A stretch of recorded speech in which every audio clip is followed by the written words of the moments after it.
হাই friends, মই আয়ুষ ৰং চেনেলত সম্প্ৰচাৰিত হৈ থকা সূৰুযমুখী ধাৰাবাহিকখনৰ আজিৰ খণ্ডটো চাবলৈ বহুত বেছি ভাল লাগিব, কিয়নো আজিৰ খণ্ডটোত নন্দই শেৱালীক ফোন কৰিব আৰু মাহীয়েকৰ কথা সুধিব।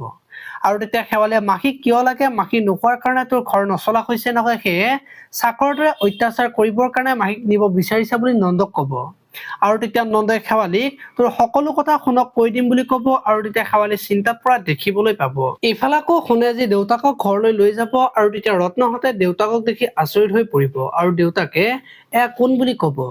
আৰু তেতিয়া ৰত্নৰ বহুত বেছি দুখ লাগিব আৰু শেৱালীক দেখি এয়া কোন বুলি সুধিব। আৰু তেতিয়া শুনে এয়া তোমাৰ বোৱাৰী আশীৰ্বাদ দিয়া বুলি ক'ব।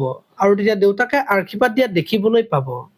আনফালে আকৌ অংশুই বিজয়ৰ মাকক পইচা দিবলৈ যোৱা কথাটো শুনি অনুস্মিতা মাকৰ ওচৰলৈ আহিব। আৰু তেতিয়া মাকক অনুস্মিতাই খং কৰিব আৰু মই আৰু এইখন ঘৰত নাথাকো বুলি কৈ গুচি যোৱা দেখিবলৈ পাব। আপোনালোকে সূৰুযমুখী ধাৰাবাহিকখন চাই কেনেকুৱা পায় কমেন্ট কৰি জনাব। আৰু যদি আপোনালোকে এতিয়ালৈকে চেনেলটো ছাবস্ক্ৰাইব কৰা নাই, তেতিয়াহ'লে চেনেলটো ছাবস্ক্ৰাইব কৰি ভিডিঅ'টোত এটা লাইক কৰি দিব। ধন্যবাদ।